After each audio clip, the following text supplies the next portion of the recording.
welcome back to my YouTube Tato channel. Ih, aku kangen banget deh dengan kalian. Udah lama aku nggak sharing-sharing kayak gini. Kalau ditanya soal pernah nggak sih kalau kamu itu stres gitu, pasti semuanya menjawab pernah. Dan ya mungkin nggak jauh-jauh dari minggu ini gitu. Minggu ini pernah juga ngalami stres tapi nggak terlalu berat, dan pernah juga gitu ngalami stres yang benar-benar berat banget. Dan itu tuh pas masa-masa lagi maba, dimana gue lagi maba. Lu tau gak sih maba? Maba itu adalah mahasiswa baru ya.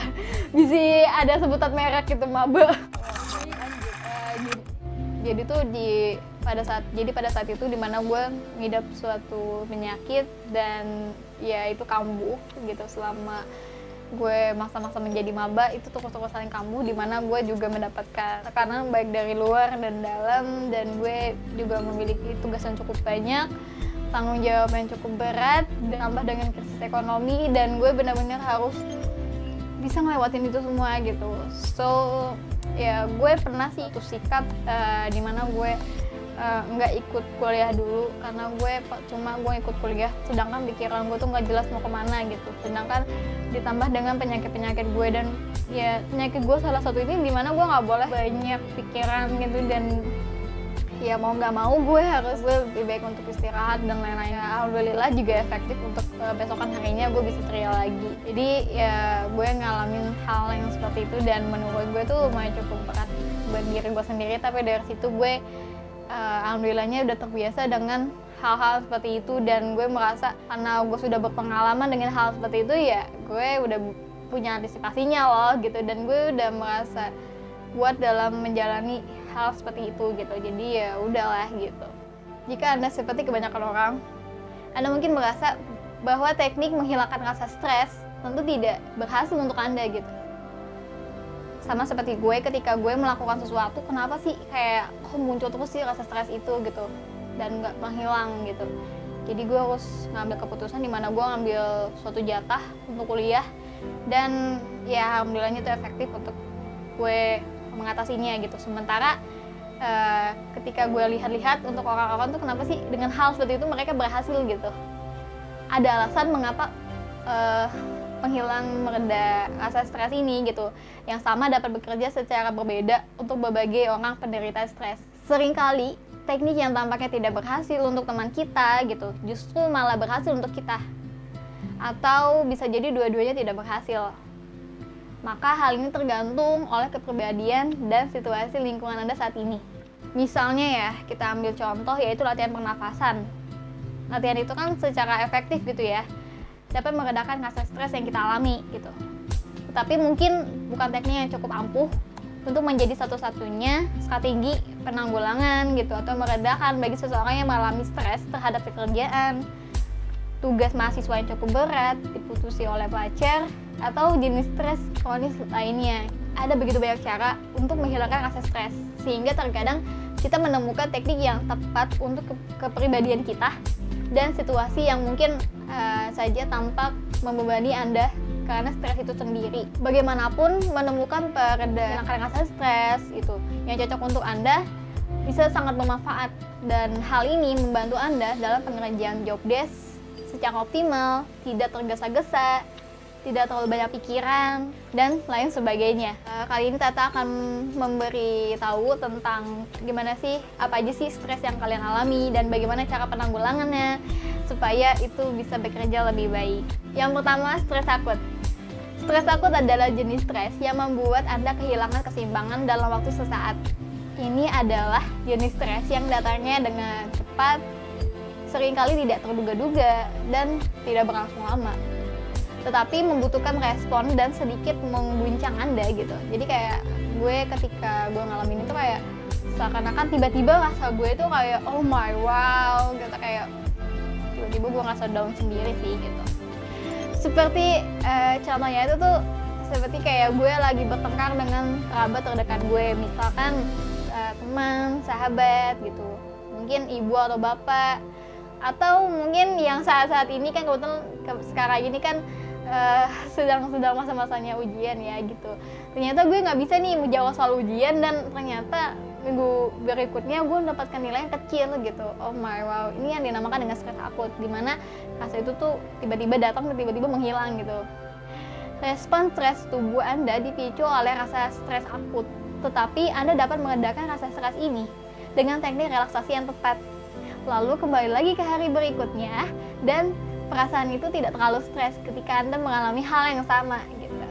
Jadi, tapi jangan sampai ya, jangan sampai kalian nggak menjawab soal ujian. Jadi kayak kalau gue bisa jawab soal ujian hari ini, nanti besoknya gue harus bisa jawab soal ujian dong. Gitu. Kalau misalkan itu terjadi lagi, itu insya Allah tidak akan membuat Anda merasa lebih down gitu, kayak putus asa tidak menjawab soal ujian. Oke, seperti itu.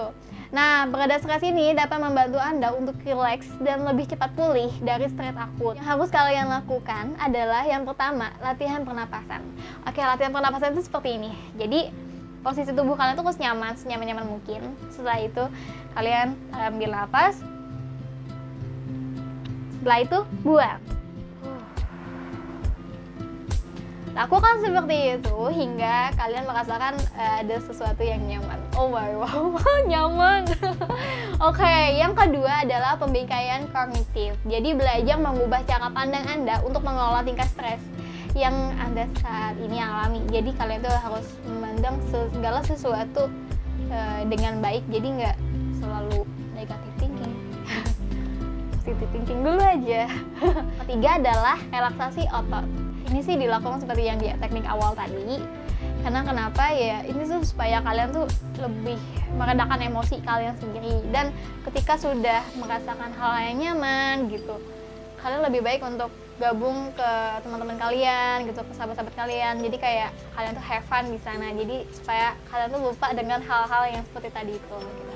Yang keempat adalah mini meditasi gitu. Lakukan meditasi dengan instrumen yang slow, santai. Ini dilakukan berdurasi 5 menit. Maka hal ini sangat cepat untuk menenangkan diri Anda saat ini.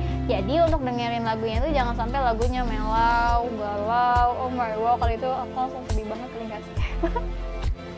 Oke, yang kedua adalah stres kronis. Stres kronis itu apa sih? Stres kronis itu merupakan jenis stres yang cenderung terjadi secara teratur. Jadi stres ini dapat membuat energi Anda terkuras habis jika tidak dikelola secara efektif.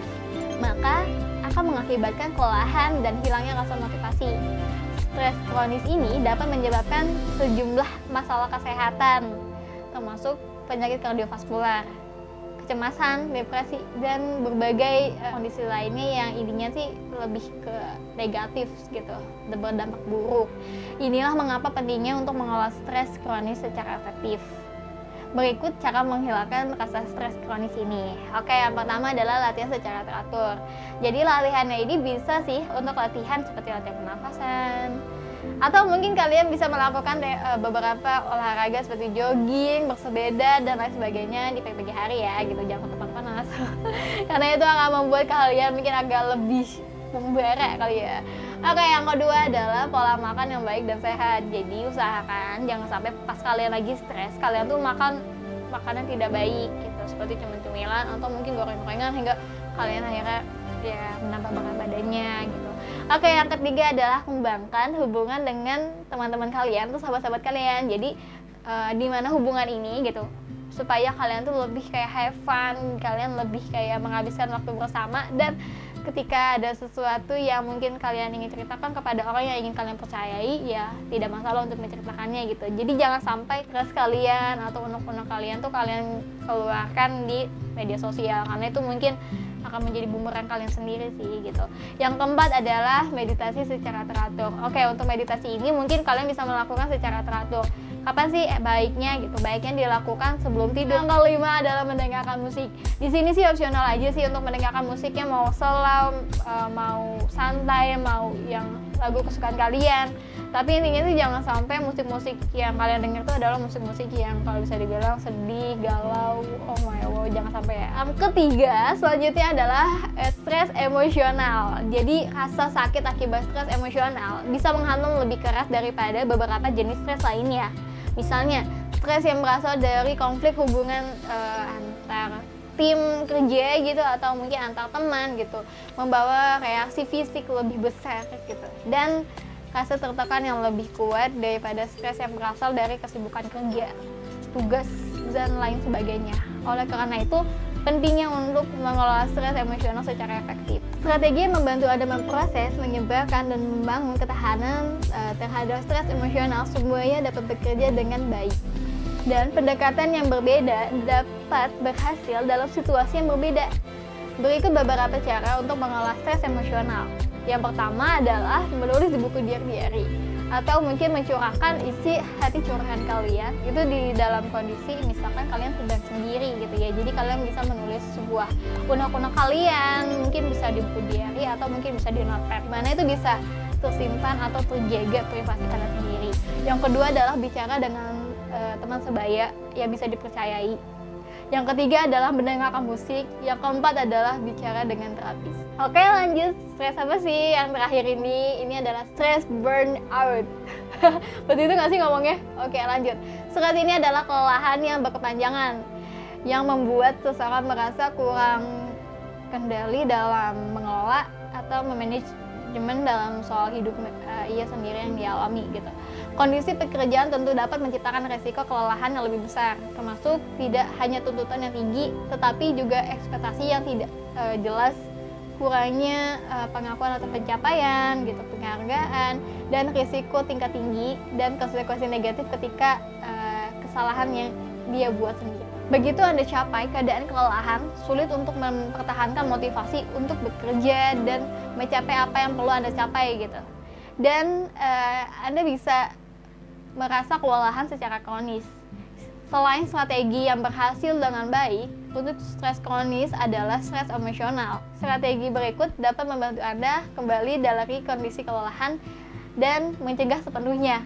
Pertama adalah ambil waktu istirahat, dimana aku pernah ngalamin hal seperti ini juga. Kembali lagi ke cerita, jadi aku kan kebetulan kan di kuliah itu kan ada 2 jatah. Nah, aku ngambil 1 jatah ini, dimana aku selama seminggu itu full banget sama kegiatan. Ada kegiatan kampus, kegiatan eksternal gitu, terus habis itu ada kegiatan juga ya pasti Senin sampai Jumat itu ada kegiatan ya perkuliahan gitu. Jadi kayak aku tuh karena aku benar-benar nggak bisa ngejalanin, maksudnya nggak bisa hadir, jadi ya udah aku ambil waktu untuk istirahat ini gitu.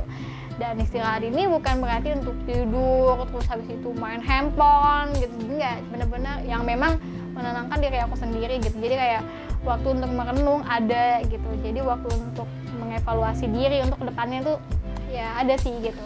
Terus yang kedua adalah dapatkan lebih banyak have fun dan tertawa dengan kawan-kawan atau sahabat-sahabat Anda gitu. Jadi supaya ini rasa tuh ketika kita lagi stres, kita unek-unek kita tuh hilang gitu. Yang ketiga adalah menjaga diri Anda dengan hobi. Oke, buat perempuan mungkin hobinya adalah shopping, skincare mungkin untuk perawatan atau mungkin untuk naik gunung, atau mungkin untuk jalan-jalan, atau mungkin nonton TV, atau mungkin kulineran gitu, kayak makan-makan yang intinya itu adalah membajakan diri Anda dengan hobi kalian gitu. Gue juga nggak tahu sih hobi kalian itu apa, jadi ya lakukan gitu. Jadi jangan sampai lu manjain diri lo tapi itu bukan hobi lo gitu. Misalkan lo tuh nggak suka banget gitu belanja, tapi lu pengennya tuh ngikutin orang-orang supaya lo belanja gitu. Jadi kayak temennya lebih wow gitu, tapi kan itu nggak menjadi solusi, malah jadi kayak what's gila gitu. Sedangkan lu tuh punya hobi yaitu misalkan naik gunung gitu,